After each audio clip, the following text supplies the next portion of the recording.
Bismillahirrahmanirrahim.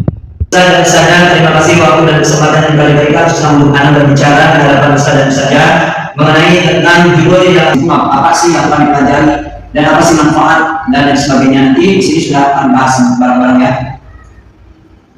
Panduan untuk siswa oleh Sofian yang dirancang agar mudah menyenangkan dan menyentuh hati. Maksud dari poin tersebut adalah metode ini sebagai aplikasi untuk kita semua dalam mengajarkan Al-Quran. Kenapa? Karena metode ini sangat mudah dan juga menyenangkan ketika kita belajarnya. Kenapa adalah metode untuk orang tua juga agar menyesuaikan ya siswa-siswi atau masih terlebih dahulu sebelum orang tua. Sebenarnya bisa sangat masuk orang tua. Yang pertama ini orang tua harus mengikuti, tidak wajib khusus untuk orang tua yang mau belajar dan juga ada waktu luang untuk mengikuti. Jadi sifatnya tidak wajib. Ya. Yang pertama pentingnya pemahaman yang benar.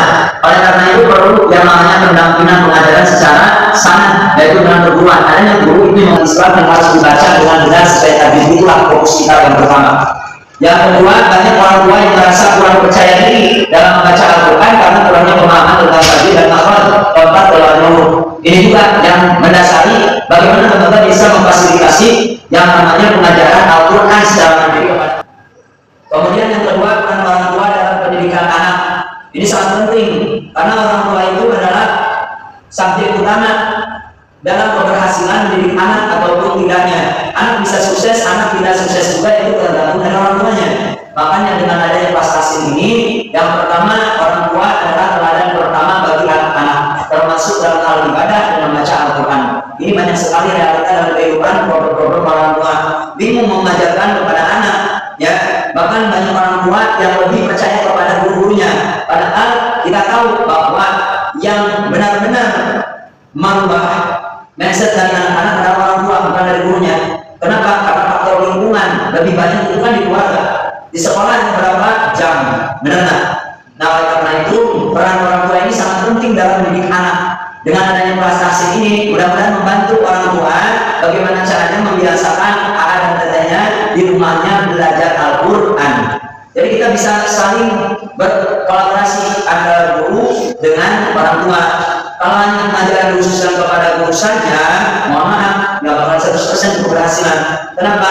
Karena faktor yang paling banyak mempengaruhi adalah lingkungan. Lingkungannya apa? Keluarga.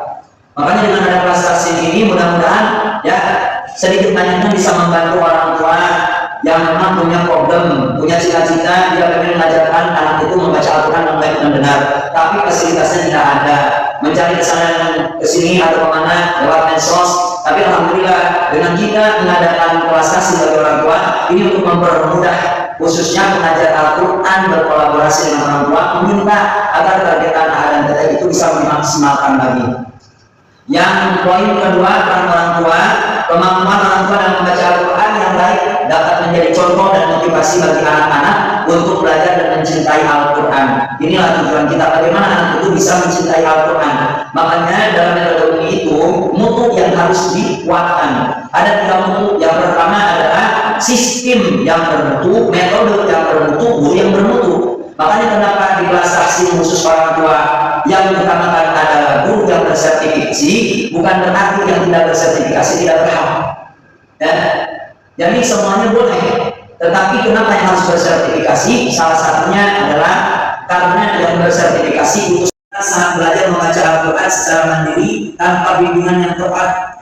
Makanya mudah-mudahan dengan kita memfasilitasi orang tua belajar Al-Quran, ada saran kebutuhan dan keilmuannya, ini mempermudah juga bagi lembaga dan orang tua saling ya mutualisme, saling menguntungkan satu sama lain. Dengan metode ini menawarkan bimbingan yang terstruktur dan mudah diikuti sehingga lebih efektif dibandingkan pembelajaran mandiri. Jadi kalau kita belajar ada gurunya, ya ada hal yang memang kita tidak tahu, maka insya Allah kita bisa langsung bertanya kepada guru tersebut atau ustaz saja yang mengisi ya di kelas taslim orang tua ini. Ya, apalagi zaman gadget ya, teknologi, medsos gampang untuk diakses oleh anak-anak. Makanya di era digital ini banyak orang tua yang disibukkan dengan pekerjaan dan aktivitas lainnya sehingga waktu untuk belajar Al-Quran seringkali terbatas. Ya. Program taslim dengan metode ini menawarkan fleksibilitas dalam waktu belajar yang memungkinkan orang tua tetap dapat meningkatkan kemampuan membaca Al-Quran tanpa mengganggu kesibukan sehari-hari. Nah, dengan adanya fasilitas itulah ya latar belakang orang tua kenapa harus bergabung, harus ikut kerjasama bersama lembaga untuk mensukseskan anak-anaknya. Ya, salah satunya adalah dengan kita mengikuti program tajwid dan juga bersanad. Yang ketiga, meningkatkan kualitas ibadah dan spiritualitas keluarga.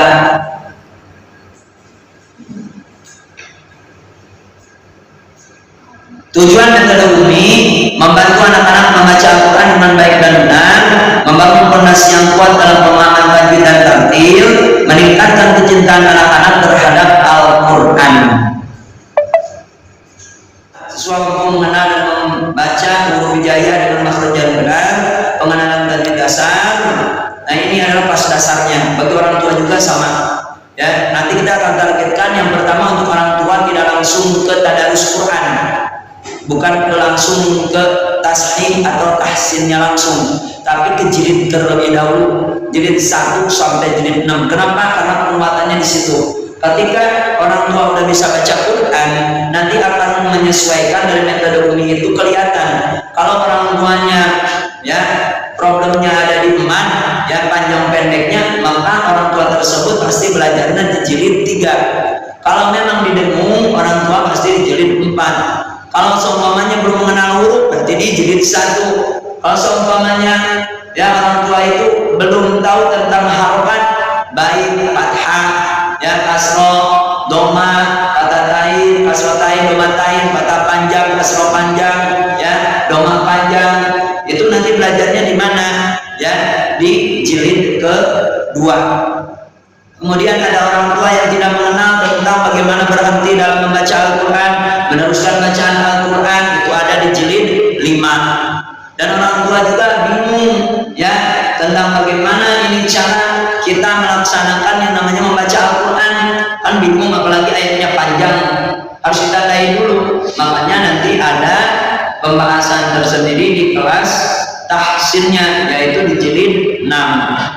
Jadi sebelum kita ada ini salah satu tujuan ya bahwa kita benar-benar harapannya agar satu buku yang sudah dimiliki baik jilid 1 sampai dengan jilid 6 ya, ataupun buku prestasi yang sudah dimiliki, yang sudah dinilai, yang sudah dikuasai bisa dilangsungkan juga dari teman-temannya. Jadi tidak sia-sia dengan adanya proses ini membantu orang tua juga tapi mampu juga untuk menyelesaikan itu usaha ya depannya. Makanya salah satunya kolaborasi antara lingkungan dengan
teknis dan audio.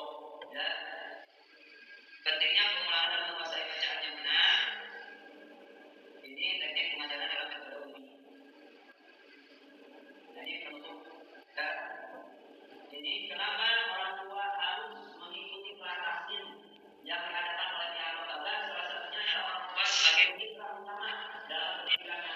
Orang tua meminta kepada gurunya agar papan ada saja yang menafsirkan, dengan bukan hanya bahasa, bukan hanya meminta kejelasan saja, tapi yuk sama-sama kita berkolaborasi untuk mewujudkan ya cita-cita orang tuanya khususnya yang tadi dengan menafsirkan. Ya udah kita berkolaborasi antara guru dengan orang tua. Apalagi dengan adanya kelas tahsin inilah mempermudah kita, gurunya dipermudah sama orang tua, karena orang tua juga ikut mendukung ya, belajar juga di rumahnya gitu ada adanya. Kemudian di sekolah apalagi kita sudah punya yang namanya komes juga ya dari para guru-guru ajaran Quran. Kemudian yang kedua akses ke sumber daya tambahan. Jadi ada itu bisa